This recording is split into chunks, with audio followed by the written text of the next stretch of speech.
So I wonder how many of you know where I am. I'm actually at the church, and I'm in this little courtyard area that's just off of the fellowship hall. And it's a lovely area. There's been some folks that have been doing some work to kind of make it even more of a lovely area. But it really is this quiet spot here at the church that for many people, I think it's a forgotten spot, or it's not a spot that they know or utilize. And it got me to thinking as we were looking at this space after it's kind of been refurbished a bit, do you have a sacred place?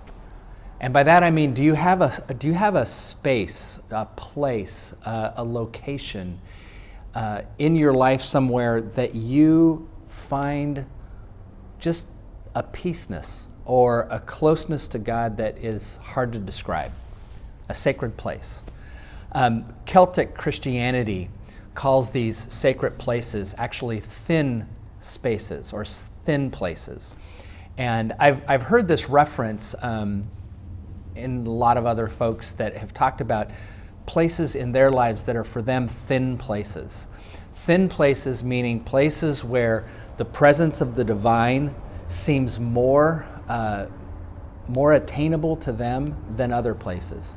It's just that spot where you can feel a closeness to God that is unmatched in other places. You know, for some it might be in the sanctuary, but sanctuaries tend to be a public place.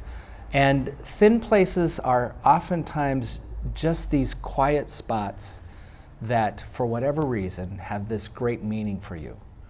I know that for a lot of folks that I know, they call Montreat Conference Center a thin place, a place where they feel as if their closeness to God is more attainable. A lot of folks in our church here who have gone to Guatemala talk about the House of Healing being a thin place for them. This place where, for whatever reason, God seems right there, very present to them. You know, there is a passage of scripture that I think sets up this idea of a thin place. And it's found in Genesis chapter 28. It's a time where Jacob had escaped his brother Esau, who wanted to do him harm because Jacob had stolen the blessing that Esau had as the oldest of the two twins. And so this is what happens. He's kind of fleeing for his life. He's going off so that he can be distant from Esau. And it says this: Jacob left Beersheba and went to Haran.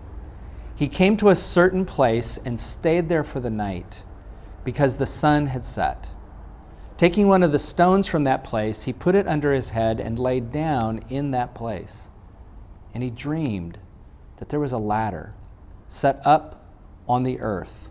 The top of it reached to the heavens, and the angels of God were ascending and descending on it.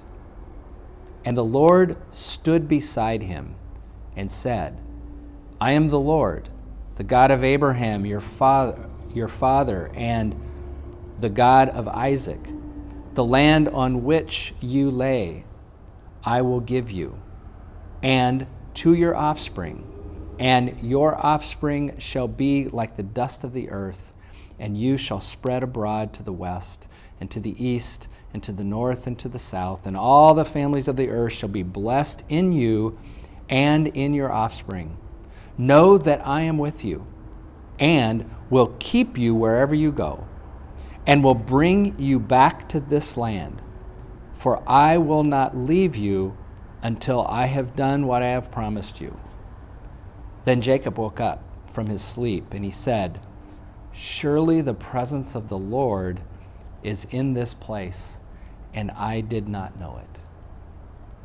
You know, that idea of having this place where you can feel the closeness of God is very important to us.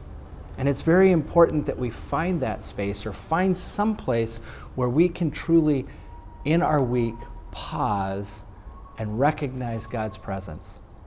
So whatever that place is for you, be it a conference center, be it out in the mountains, be it somewhere by a lake, be it here in the courtyard at the First Presbyterian Church, the key is find your thin place find that place where God's presence can be known to you.